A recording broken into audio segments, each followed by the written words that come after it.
ug dinhi ning atong tulumanon. Inyong masayran ang kamaturan kay sa kamaturan.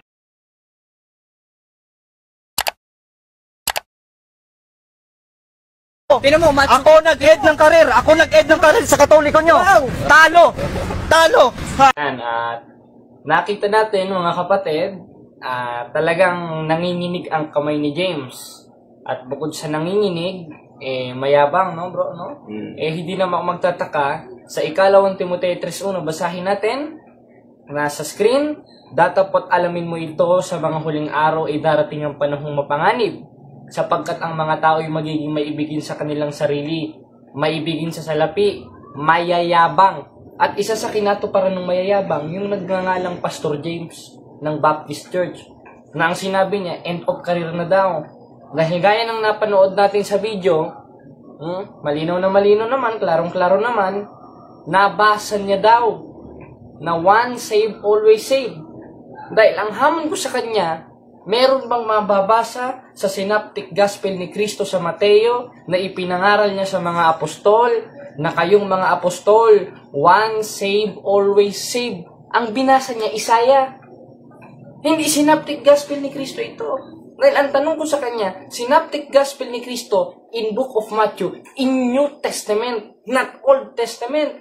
Yung binasa niya, mga kapatid, ay yung Old Testament na quotes dito sa Isaiah 64:5. Ang nakalagay, ayan o, basahin natin.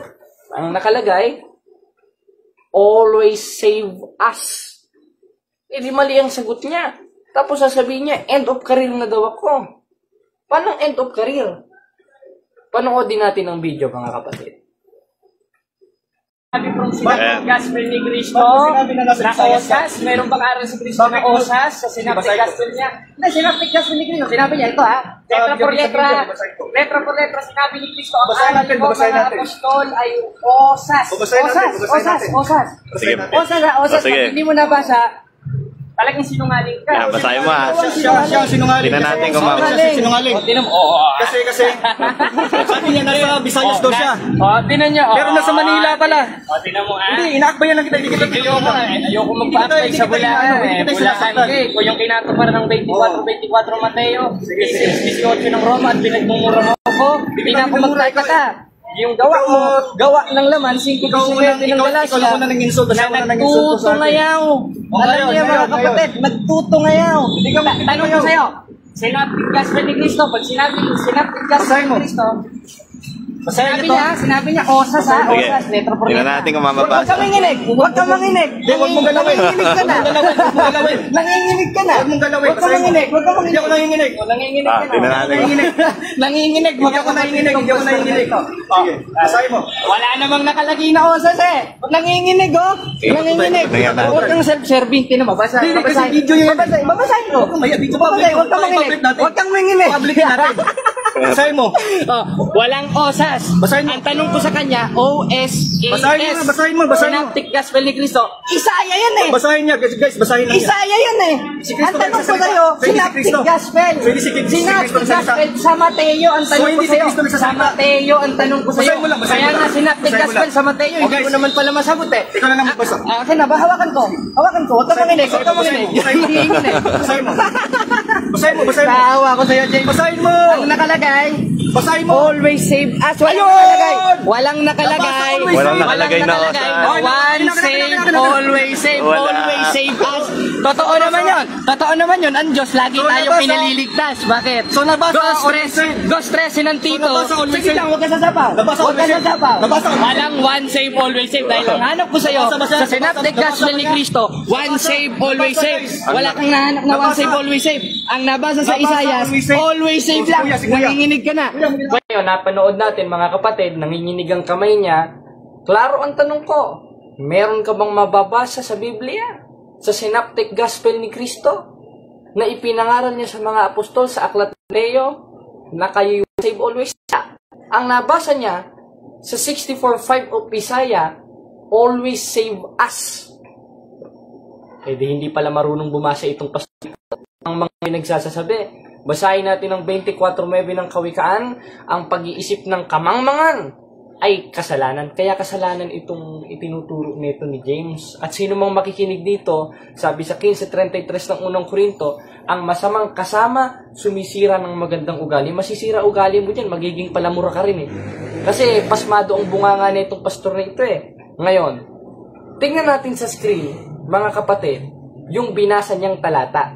May nakalagay ba na once saved, always saved? Gaya ng tanong ko sa kanya. Ating basahin ang nakalagay. Malinaw na malinaw, mga kapatid, sa Bible Gateway. Nag-search pa sa Google si Pastor. Easy to read version para madali daw basahin. Ayan, no? Nakalagay, you welcome people who enjoy doing good and who remember you by living the way you want them to, but sin against you. And you became angry with us, but you always save us. Klaro! May nababasa ba siyang once saved, always saved? Wala. Ang nabasa niya, always save us. Sa ibang translation, basahin natin ang binasa ni James dito sa Magandang Balita Biblia. Ayan. Iyong sinasalubong siya na nagagalak at gumagawa ng katwiran. Yaong nagsisialaala sa iyo, sa iyong mga daan. Narito, ikaw ay napuot at kami nagkasala. Napasa kanila kaming malaog, panahon at maliligtas baga kami? Question mark. Maliligtas baga kami. Gaya ng sinasabi nila Apostol Juan na kahit siya ay mga apostol sa 3:2 ang unang 1, na ngayon mga anak tayo ng Diyos, hindi pa rin nahayag kung ano magiging tayo. Therefore, kahit anak na sila ng Diyos, hindi pa rin nila alam kung ano mangyayari sa kanila. Kaya yung binasa ni James sa 64:5 of Isaiah, patunay yon na hindi tayo ligtas agad. Dahil ang utos, 2:12 ng Filipos, lubusin natin ang gawain ng sarili nating pagkaligtas. E di ikaw na mismo, Pastor James, ang gumiba doon sa standang baptist. Huwag ka na mag-baptist, mag-katoliko ka na rin. Dahil yung binasa mo sa 64:5 of Isaiah, hindi doon nabasa na once save, always save. Ang nabasa doon sa Bible Gateway, always save us. Saan dating Biblia ang nakalagay, maliligtas baga kami? With question mark. Sa English, basahin natin.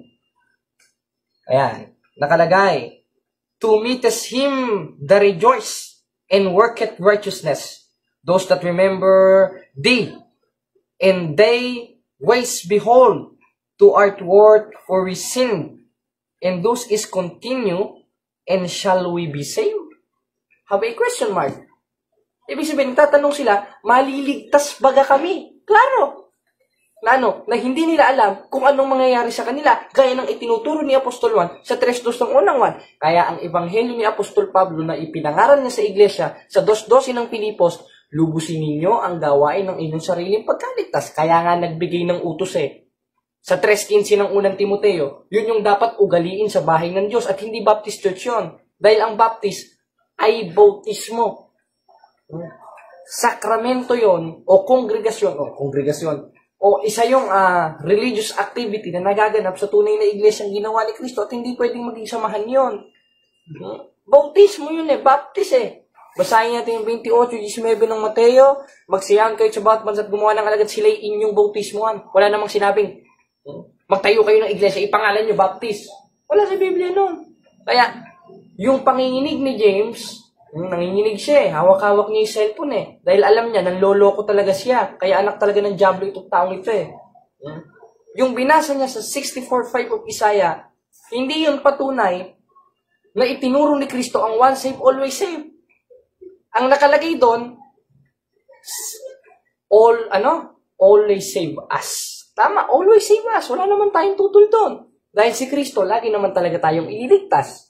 Pero pag gumawa ka ng kabalbalan, 6:26 ng Hebreo, sapagkat kung ating sinasadyang ating pagkakasala, pagkatapos na ating matanggap ang pagkilala sa katotohanan, wala nang haing natitira pa tungkol sa kasalanan dahil nawawala ang kaligtasan Kaya ang sabi sa ikalawang 1:8, mag-ingat kayo sa inyong sarili upang huwag ninyong iwala ang mga bagay na aming pinagpagalan. Therefore, nawawala talaga ang kaligtasan. Pero wala tayong tutol sa binasa ni James sa 64:5 of Isaiah na always save us. Tama, always save us. Dahil si Kristo, 2:13 ng Tito, na hintayin niya ang mapalad na pag-asa at pagpapakita ng kaluwalhatian ng ating dakilang Diyos at tagapagligtas.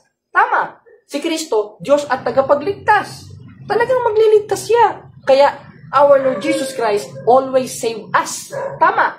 At yung nasa 64.5 of Isaiah, patanong yun, kaya nga may question mark na maliligtas baga kami. Yung binasa niya sa Bible Gateway, maling translation, always save us. Ang tanong ko sa kanya, once save, always save. Talo si James sa diskusyon. O, diba? Kaya na bahalang magpasya, mga kapatid. Nasa hoob naman yun Ating piliin, sa ganang atin ang matuwid. At yung matuwid, nagbabasa ng talata na dili out of context gaya ni James. Dahil ang binasa niya sa Bible Gateway, hindi nagpapatunay na once save, always save. Ang nakalagay, always save us. Pag ganun pa siya talo! End of career na si Jared. Pero sinong end of career? Ikaw, James, nabutata ka ng 18 years old na bata.